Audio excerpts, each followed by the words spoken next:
Politique 2012 avec Christophe Jacubizine. Le Sénat a donc basculé à gauche hier soir. C'est un événement important. Cela fait 53 ans, depuis le début en fait, de la Ve République, que le Sénat était à droite. Mais qu'est-ce que ça va changer fondamentalement pour nous? C'est le paradoxe du scrutin d'hier. Je commence ce matin par un coup de gueule. La deuxième chambre passe à gauche et les Français ne s'en apercevront pratiquement pas. Au fond, cette victoire de la gauche démontre une chose, c'est qu'il faut enterrer le Sénat. Les Français ne savaient même pas que ce week-end était un week-end électoral et pour cause, ils ne votaient pas. Seuls votaient hier les 70 000 grands électeurs élus aux élections municipales, cantonales ou régionales, ou pas d'ailleurs. Savez-vous, Christophe, qu'une partie des grands électeurs sont désignés par les conseils municipaux pour compléter le collège électoral? Il peut s'agir de collaborateurs, d'assistants, de secrétaires même. Bref, j'arrête là ma démonstration. Le Sénat est démocratiquement malade. Il est temps de changer son mode de désignation. Mais ça, enfin, c'est pas pour demain. Ben non, car ni la droite ni la gauche n'ont prévu de changer le mode de désignation des sénateurs, ni les privilèges des sénateurs, comme le cumul des mandats qui leur permet de cumuler leur fauteuil au Palais du Luxembourg et par exemple leur mandat de maire ou de conseiller général.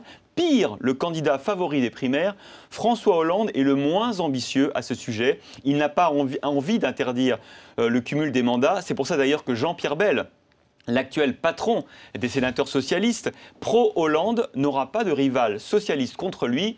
Il est pour le cumul. Y a-t-il un suspense quand même pour la désignation du président du Sénat samedi? Larcher sera candidat. Je prends des risques ce matin. Je ne crois pas que ce soit vraiment un risque. Personne ne s'attendait effectivement à une victoire aussi nette de la gauche. Il fallait gagner 23 sièges pour renverser la majorité. La gauche en a gagné 25 ou 26. Du coup, le troisième tour, Christophe, le tour des combinaisons et des petits arrangements entre amis qui fleurent bon la 4e République, n'aura sans doute pas lieu, même si Gérard Larcher, vous le disiez, va tenter d'ici samedi prochain d'acheter les voix de quelques sénateurs centristes ou radicaux. Quand je dis acheter, c'est acheter. Promesses de subventions, de titres de questeur ou de président de commission. Autant de privilèges que là encore, il faudrait supprimer. Je vous le dis, il faut supprimer le Sénat. Bon, prenons un peu de hauteur, cher Christophe. Pour le gouvernement, quand même, ce résultat, c'est une sanction sévère. C'est plus qu'une sanction, c'est une gifle. Une gifle d'ailleurs commentée à la manière de François Hollande. C'est finalement lui, Nicolas Sarkozy, qui aurait été le seul président de droite à perdre une majorité au Sénat. De ce point de vue, il avait dit que tout était possible durant son mandat. Il aura réussi. Alors François Fillon l'a bien compris dès hier soir en parlant des divisions de la majorité dans de nombreux départements. Je cite Fillon, « Ce soir, la bataille commence et le résultat des sénatoriales nous dit l'énergie absolue qu'il faudra déployer pour 2012. » Vous voyez, Fillon n'est guère optimiste pour 2012. À court terme, il n'est même pas sûr qu'il y ait un remaniement ministériel. 2 ministres ont été élus, Chantal Joanneau et Gérard Longuet.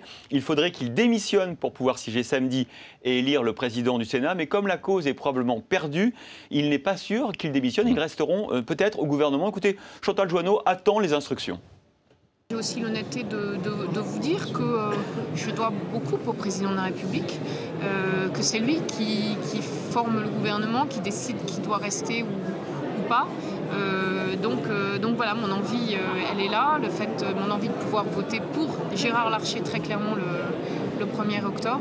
Et puis, il y a une réalité qui est ma loyauté. Vous voyez à quoi servent les sénateurs et sénatrices? À attendre les instructions de l'Élysée, comme quoi le Sénat est très utile.